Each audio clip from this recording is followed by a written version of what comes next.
Hello, welcome back to Literary Cleveland's YouTube channel.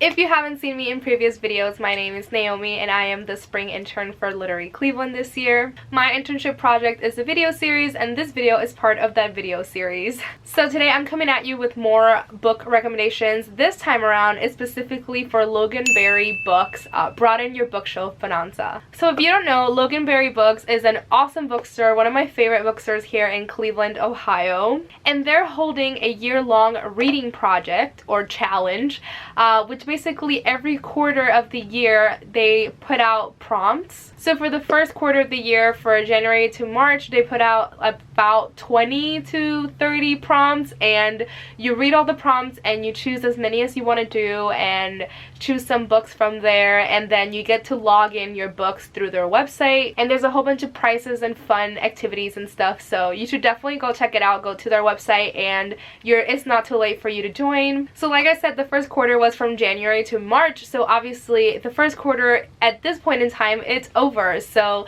the second quarter is approaching and I reached out to Loganberry to see if they could give me some of the prompts so I could share with you all some recommendations of books that you could pick up for those prompts. Loganberry was kind enough and they sent me the first 10 prompts, so this is in the full list of prompts, so please go over to loganberrybooks.com and check out the rest of the prompts for the quarter and join this awesome reading challenge. I have a tower of books. This is my tower of books right now, so I'm going to go over the prompts, and some of the books I'll go into depth about the plot and everything. I'll let you know how they fit the prompt and all of that.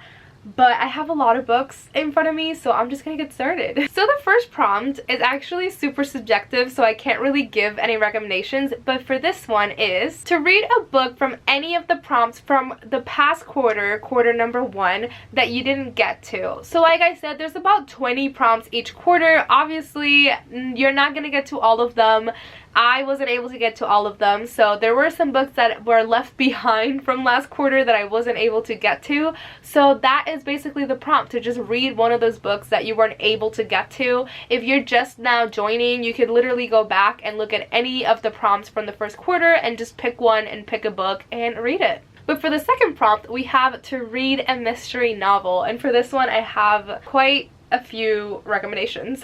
So I love to read mysteries, so in front of me I have 6 book recommendations. I'll briefly go over the synopsis a little bit, but the first one that I have is Survive the Night by Riley Sager. Quite honestly, you could pick up any Riley Sager book. Riley Sager is one of the most popular authors in the mystery thriller genre at the moment. So this one follows this young woman who is in college, and basically she wants to leave her campus and she wants to go back home.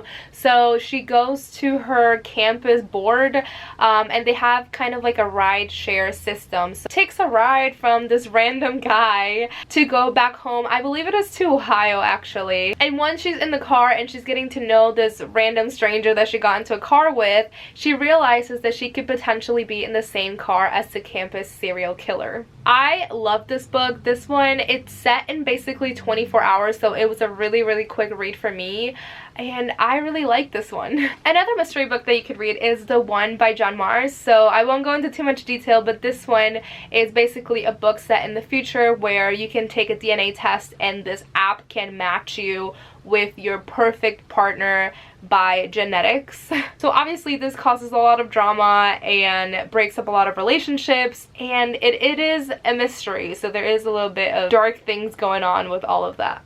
The next mystery recommendation I have is None Shall Sleep, and this one is a young adult novel. So basically this has been compared to kind of like Silence of the Lambs but with young adults. So this one follows 2 young teenagers who are serial killer survivors, and basically the FBI comes up to them and they're like, hey, we need your help because we have young people that are in jail that are serial killers, but they won't talk to us because we're older. We need young people in the FBI interviewing these serial killers that are younger. So it's a mix of Silence of the Lambs and Mindhunter, if you've ever seen that on Netflix, and it was a really good novel. The next mystery novel that I have is a personal favorite, and that is The Turn of the Key by Ruth Ware. Again, you could also read any other Ruth Ware book because she only writes mysteries, and this one is a retelling of of the turn of the screw. So basically this one follows a young woman who is struggling. She doesn't have a lot of money, and then she comes by this job offer. She's basically going to be a nanny to these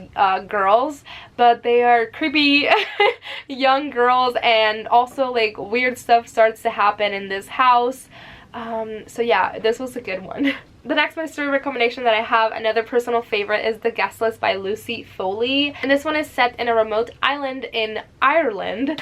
And basically this follows a wedding, and someone sometime during the wedding dies, and it follows a lot of different point of views, like the bride, a +1, the best man, the wedding planner, and the bridesmaid. So you see a lot of different point of views, and it's kind of like a whodunit type of story. The last mystery recommendation that I have is Velvet Was the Night by Silvia Moreno Garcia. This one is more of a noir novel, and this one follows our main character. I don't even remember her name. Her name's Maite, and one day her neighbor comes up to her and asks her to watch her cat, and then this woman never returns, and Maite goes on this like journey trying to figure out what happened to her neighbor, because she's missing, so she doesn't know if she was kidnapped or what else happened there.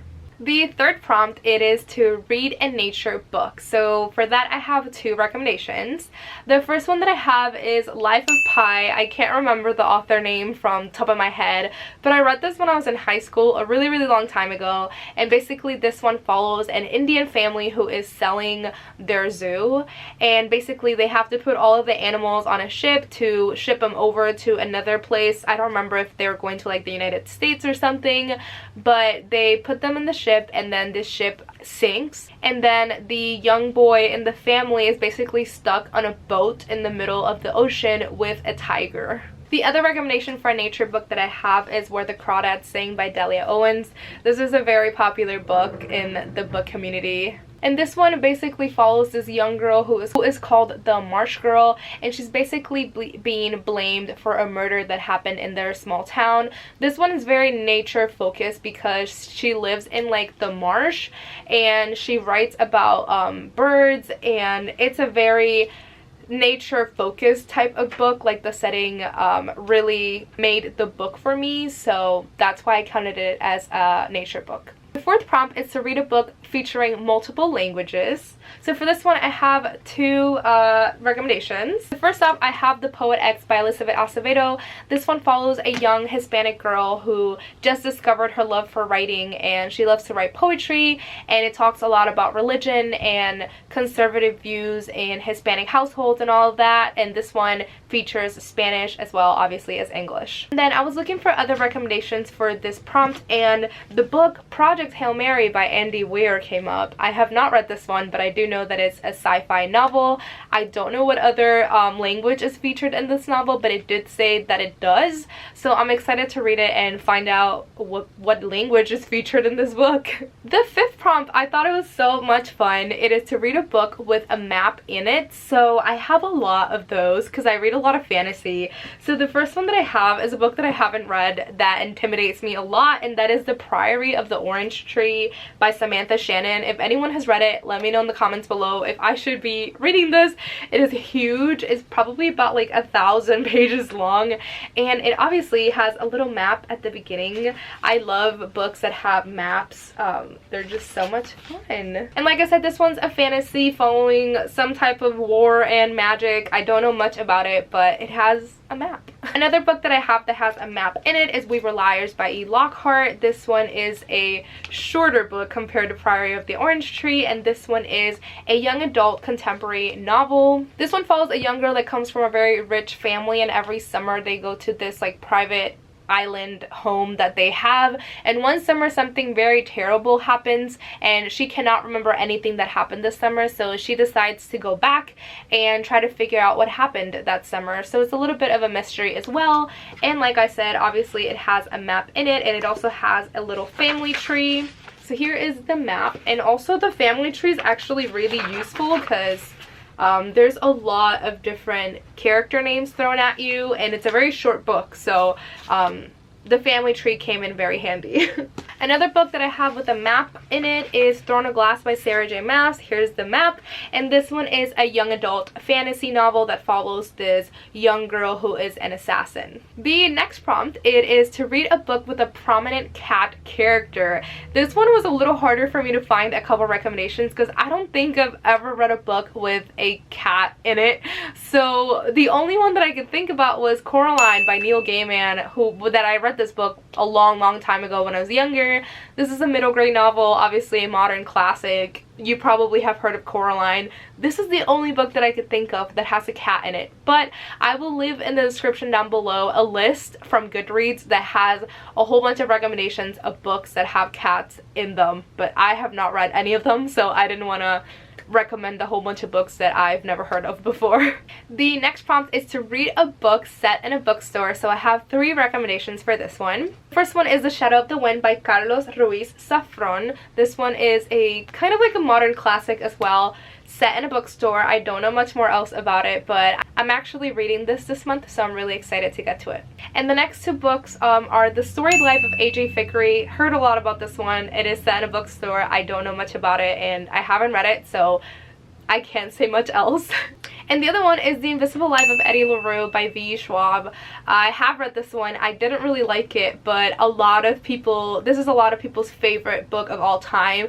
I am the unpopular opinion. So if I were you, I would pick this up. The love interest in this novel owns a bookstore, so that's why it's on this list. Last but not least, I've never read this book, but I have watched the TV show, and that is You by Caroline Kepnes.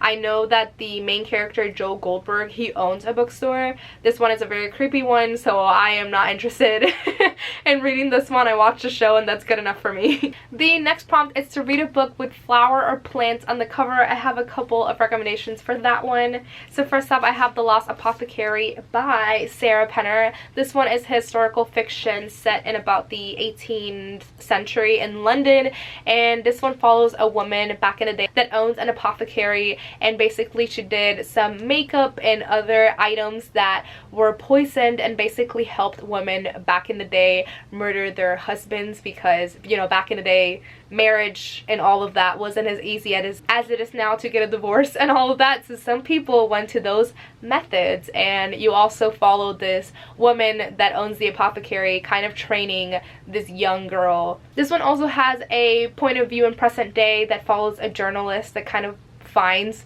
some documents that are about this woman from the 18th century. So this one is a personal favorite also. And it has pretty flowers on the cover.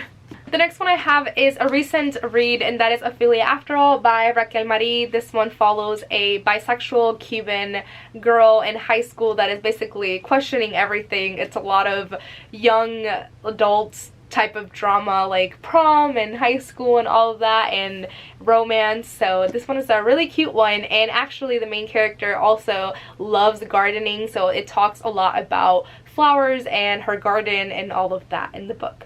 And I also have The Inheritance of Orquídea Divina. This one is a magical realism book by Zoraida Cordova.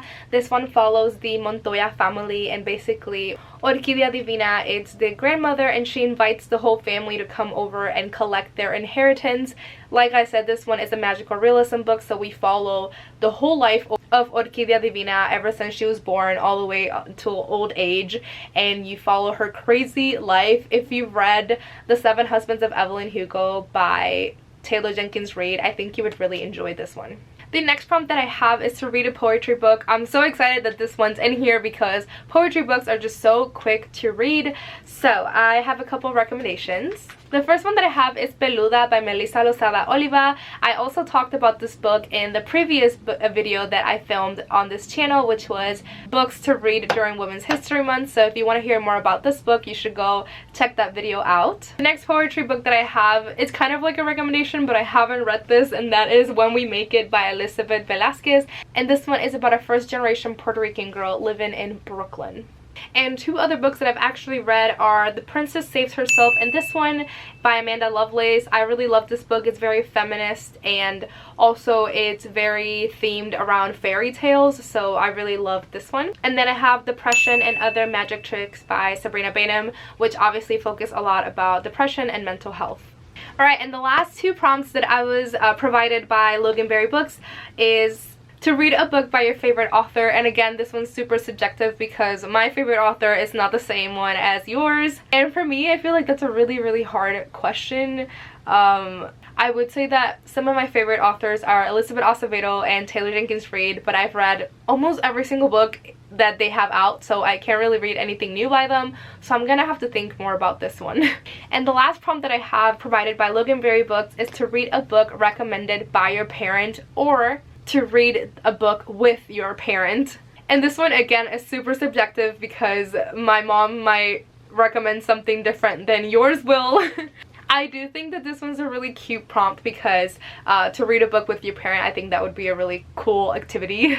So yeah, those are the first 11 prompts for the second quarter for the Loganberry Books Broaden Your Bookshelf Bonanza. I am super excited to continue participating in this year-long reading challenge. I will leave links down below to go to Loganberry Books website and also the Google form to log in the books that you've read for the reading challenge. I hope that if you didn't know about this reading challenge and now you know, I hope that you do participate. I'm super excited to set up my little to be read pile of books for this challenge. But yeah, I hope you all enjoyed, and if you didn't have a book to read for one of the prompts, I hope you got a recommendation from this video, and I hope you enjoyed, and I will see you next time. Bye!